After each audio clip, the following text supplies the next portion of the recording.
installment of Song of the Week. I am one of your hosts, as always, Bill Farrell, here with the master of the channel himself on a lovely Chicago weekend, Jordan Bell. Jordan, I know you went home for the weekend. How was the drive back? What you listened to on the way home? How you been? Yeah, so I'm back in Cleveland, Ohio. I'm actually in my childhood bedroom today recording. First time for that. Yeah, nostalgic, right? My mother has turned this into like a Airbnb suite oasis, so it feels nothing like my childhood bedroom, but this is where I slept the first 18 years of my life. So yeah, like you said, I just got back from I just got in from DC, I should say. The drive sucked. Getting out of DC sucked. I actually did a lot of podcasts on the way back. I didn't do a ton of music. I did do a little bit of La Russell. I bumped La Russell's latest album, Sobriety, which is a banger. But that's actually not where my song of the week came from. My song of the week this week actually came from, I've been into a lot of La Russell lately. We've actually talked about him a few times now on the channel. And I was listening to La Russell Radio on Spotify, and his channel's good, right? Because he's an indie artist, so he gets you into some other indie artists. And La Russell Radio took me down to a guy named Will Hill. Now, let me tell you a little bit about Will Hill. So Will Hill is a rapper originally out of ATL, but he's also got roots in Chicago, Oakland, and New York. And he's got some real smooth kind of player shit on his Spotify. You can kind of hear all of those influences in his music, right? You can hear a little bit of the ATL, you can hear a little bit of Chicago, you can hear a little bit of the Bay. I think I mostly hear kind of the Bay and Chicago. The way I kind of would describe him is he's got the smoothness in his flow, like a Larry June almost, or a Dom Kennedy. I know Dom's not from the Bay, but he's a West Coast guy. But then he's got that Chicago kind of slick player shit talk, almost like a Bernie Mac, if that makes any sense, right? I know Bernie's not a rapper, but you know, Bernie talks that talk. And this dude's all this dude's music is smooth, it's real player. It's got a good vibe to it. And so I've been deep diving on this Will Hill guy recently. And he's got a cool kind of steez to him, man. Like he's got a real cool social media presence. His TikTok and his Instagram are a bunch of like kind of self-made music videos. He does these almost like concerts in his apartment that he calls home sessions. And they look just like a vibe, man. They're similar to these DJ videos that are going around where a DJ will be doing a session in an apartment, but it's him doing kind of like a concert in his apartment, almost like a tiny desk thing, but it's got all his friends in the background. It's got, Will Hill, shouts out to you. There's some baddies hanging out at your apartment at these things. Looks like I need an invite. Yeah, we need to pull up, Will. Hit us up, man. We'll be at the next one. But no, it's just a vibe. It's just a vibe, and he's got a real cool kind of flavor to him. And so my song of the week is going to be Japanese Pants by Will Hill, which is, again, just a real vibey song. Again, he's got that real smooth kind of Chicago player, but he's got a little bounce from the Bay to it.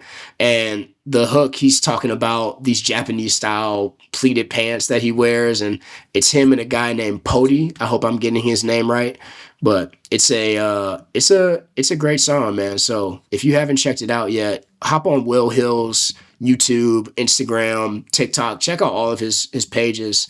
He's a real fun rapper. He's got a lot of cool stuff going on, and I definitely want to support him and check out a lot more of his music. He's got a couple albums on Spotify that I want to check out as well.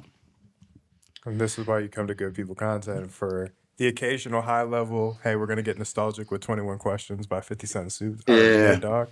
And then we give you the real deep archives of hopefully the future of music and the up and covers. So that's right. Pick, man. Appreciate it. I'm going to pick something in a similar spirit with a slight twist. My song of the week is Keisha Coleslaw by Chris Crack from the west side of Chicago. Here's why I love this song. It's like the perfect freestyle beat. It's like this muted kind of boom bap drum with like an easy kind of synth that just kind of poofs in and then kind of backs itself out. And then there's like this kind of winding, eerie West Coast-esque synth that's high pitched in the background that links up with Chris Crack's vocals as he's harmonizing and taking us from verse to verse. Keisha Coastal also has a feature from Mr. Motherfucking Esquire. So, All right. like, so shout out to both of them. But that to me is like Chris Crack in a nutshell: bold, in your face, clever, funny, free, and like in your face with just like the bombastic nature of his creative mind.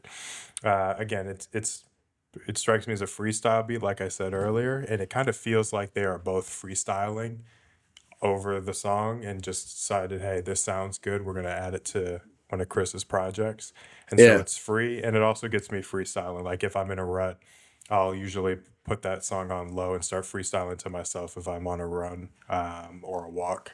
Just try to like keep the juices flowing because I try to freestyle a little bit every day. So it kind of captures that spirit. In the name of uniquely named rap songs too, Chris Crack also has some of the best song titles throughout his catalog. He's pretty prolific when he releases music. A couple that come to mind that I wrote down: Black Don't Crack Unless You Smoke It, Cute with Low Self-Esteem, Therapy Don't Work, Drugs Do, Beer Just Bread in a Can, Sandwiches Fit in Weed Bags, and Ice Cream Machine Wasn't Broke in the 90s. So Okay. just Okay. like super imaginative, super comical, but also kind of like interesting commentary that probably gets you intrigued in a song, which is how I found him, I don't know, a handful of years ago when I started listening to him. So Chris Crack featuring Mr. Motherfucking Esquire. We might have to edit that out for the sake of not being demonetized. No, I'll leave it But in. I like that. Keisha Coleslaw, beat by Black Wonder, Chicago's West Side, Chris Crack. Go check him out. Ooh, all right. Good pick, Bill. Very good pick. Thank I you. would I would love to take a deep maybe it's not a deep dive, but it'd be fun to do an episode where we pick maybe the top 5 best like rap song names. You know what I mean? That'd be Like fun. you know what I mean? Like that's a unique way to just be different, just like have uniquely named songs, but also that fit with kind of what you're doing. So Yeah. that's a cool thing right there. Chris I Crack li- is definitely leading the pack on that, and he has albums worth of just shit that he'll look at, like, oh, I like that. What was that? And you just laugh because it's like, why? What did this song have to do with the ice cream machine at McDonald's being usable in the '90s? Like, yeah. I don't know. In your opinion, what makes a beat a good beat to freestyle to, at least for what you're looking for? Yeah, yeah. I think you're not trying to get caught off guard, right? So you can Mhm. actually like translate the ideas up here to like the kinetic energy of actually saying it out loud. But I think the most important thing is pace. Like when you find a good pocket, you can rap fast or slow and ideas come really naturally. But if you're actually coming off the top, which I try to do because I think it's a skill that can be developed and I just want to stay ready for whenever the opportunity comes. Doesn't mean I'll execute in the moment, but you can't say I won't have practiced or wouldn't have practiced. Yeah. You just want to make sure that you can catch the pocket, and pace is so important with that. And some artists have the ability to quote unquote freestyle over everything, but you can tell they kind of lose their spot. That's because they get switched up, in my opinion, when the beat changes or the pace changes or the DJ more or less tries to catch them off guard. So a great beat is open, has predictable drums, especially when you're developing the skill, I would say. Mhm. Because let me tell you, I tried to, when I was just starting out, man, I would try to do 30 seconds and I would just sound like a bumbling idiot because I just Yeah. couldn't, I just didn't have the synapses made for it. And what really helped me get faster, better as I went from 1 minute to 2 minute to 3 to 5 to wherever I ended up at, knowing that a beat was catered for or open enough to be creative, that really helped me kind of hone my creativity. And to me, freestyling is the best way to find your authentic primal voice.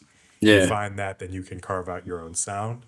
And if you carve out your own sound, then you can make a niche and make a little bit of money.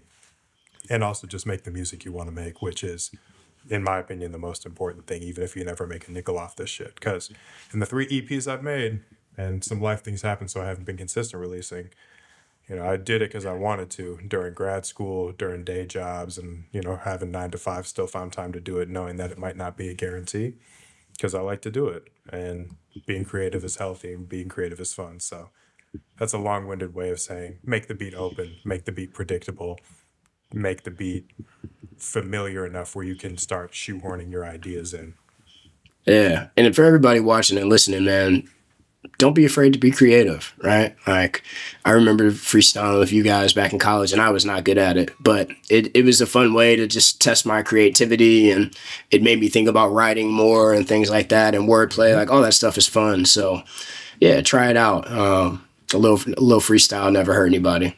Yeah, and if you're bad, guess what? 100% of people were bad at it That's right. over the course of human history. At one point, the choice is to get better, and it's again, it's not just freestyling. Like the point you said about being creative, it is the most common and easily accessible act of rebellion and defiance. Not even on like some super political stuff, but it forces your brain to move into a different direction so you start seeing things differently, right?